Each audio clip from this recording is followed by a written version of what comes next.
صدائے حق نیوز، حق و صداقت کی بے باک آواز۔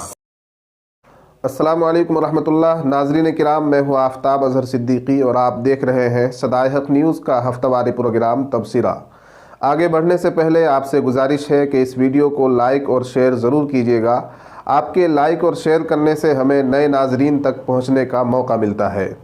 ناظرین، آج کے ہفتہ واری پروگرام میں سب سے پہلے پدماوت ایکسپریس میں مراد آباد کے کاروباری کے ساتھ ہوئے پرتشدد واقعے کی بات کرتے ہیں۔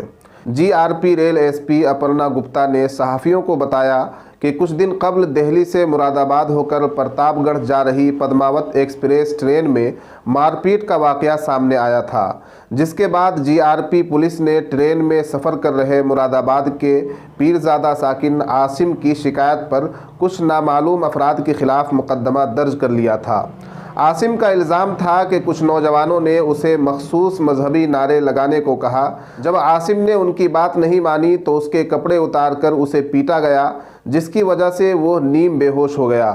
اس کے بعد پولیس کی ابتدائی جانچ میں یہ بات سامنے آئی تھی کہ یہ معاملہ کسی خاتون مسافر کے ساتھ چھیڑ چھاڑ کا تھا، جس کی بنیاد پر جانچ کو آگے بڑھایا گیا تو یہ خاتون سامنے آئی۔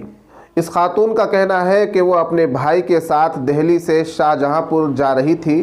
بھیڑ ہونے کی وجہ سے میں اور میرا بھائی الگ الگ بیٹھ گئے، جس کی وجہ سے عاصم نے میرے ساتھ چھیڑ چھاڑ کی۔ اس کی یہ حرکت سامنے بیٹھے دو لوگوں نے دیکھی اور اس کو پیٹا۔ مذہبی نعرے لگانے کو مجبور کرنا جھوٹ ہے۔ وہیں عاصم کا کہنا ہے کہ میں نے ایسی کوئی حرکت نہیں کی، مجھ پر جھوٹا الزام لگایا جا رہا ہے۔ ناظرین، واضح ہو کہ 5 روز قبل سوشل میڈیا پر ایک ویڈیو وائرل ہوئی تھی، جس میں ایک شخص کو نیم برہنہ حالت میں کچھ لوگ بیلٹوں سے پیٹتے نظر آ رہے تھے۔ اس شخص کی شناخت عاصم حسین کے طور پر ہوئی اور یہ بھی سامنے آیا کہ یہ ویڈیو پدماوت ٹرین کا ہے۔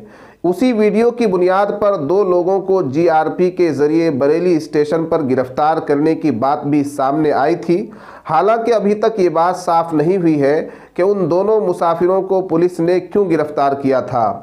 اس واقعے کو سنجیدگی سے دیکھا جائے اور دونوں طرف کے دعووں پر غور کیا جائے تو پولیس انتظامیہ پر کئی سوال اٹھتے ہیں۔ آگے بڑھنے سے پہلے واضح رہے کہ عاصم کوئی مولوی یا حافظ نہیں ہے۔ کچھ افواہ پھیلانے والوں نے اسے مولوی بتانے کی کوشش کی ہے، جو کہ غلط ہے۔ پولیس انتظامیہ نے اپنی جانچ میں یہ تو بتا دیا کہ عاصم نے خاتون کے ساتھ چھیڑ چھاڑ کی، لیکن یہ نہیں بتایا کہ اسے بے رحمی سے پیٹنے والے کون تھے، کیا ان کے خلاف کوئی قانونی کارروائی کی گئی یا نہیں۔ عاصم کا کہنا ہے کہ میں نے کوئی چھیڑ چھاڑ نہیں کی، مجھ پر جھوٹا الزام لگایا جا رہا ہے۔ پولیس انتظامیہ نے عاصم کے بیان پر اعتماد کیوں نہیں کیا؟ اگر عاصم مجرم ہوتا تو وہ خود پہلے پولیس میں جا کر اپنے پیٹنے والوں کے خلاف تحریر کیوں دیتا؟ اگر اسے چھیڑ چھاڑ کی وجہ سے پیٹا جاتا تو وہ پولیس کے پاس ہی نہ جاتا۔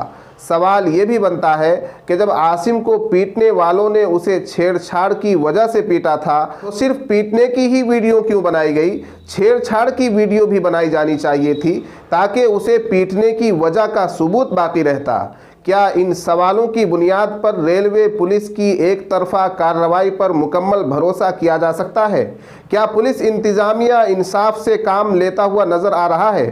کیا اس ملک میں کسی کو بھی حق ہے کہ راہ چلتے مسافر کو پیٹ دے؟ کیا عاصم کی ایک بات پر بھی پولیس نے سنجیدگی سے تفتیش کی راہ اختیار کی؟ ٹرین میں شرپسندوں کے ذریعے بری طرح زخمی ہونے والے عاصم کو ہی پولیس نے حراست میں لے لیا ہے، جبکہ عاصم کے ذریعے دیے گئے انٹرویو میں اس نے یہ بات کہی تھی کہ کچھ لوگوں نے اسے جے شری رام کا نعرہ لگانے کے لیے کہا اور پھر پیچھے کھڑے ایک شخص نے اسے چور کہہ کر پکارا۔ بس پھر کیا تھا، شرپسندوں کے ایک ٹولے نے اس کے کپڑے اتار کر اسے پیٹنا شروع کر دیا۔ انسانیت کو شرمسار کرنے والے اس واقعے کی ویڈیو بھی سامنے آئی، لیکن دیکھیے کہ کچھ روز بعد اسی مظلوم شخص کو پولیس گرفتار کر لیتی ہے، جبکہ جس خاتون نے اس پر الزام لگائے ہیں اس کی طرف سے چھیڑ خانی کا کوئی ثبوت سامنے نہیں آ پایا ہے۔ کیا ایسا ممکن نہیں کہ رام کا نام بدنام کرنے والے ہجومی تشدد کے مجرموں نے خود کسی خاتون کو تیار کر کے عاصم نامی مظلوم کو ظالم بنا کر پیش کرنے کی سازش رچی ہو؟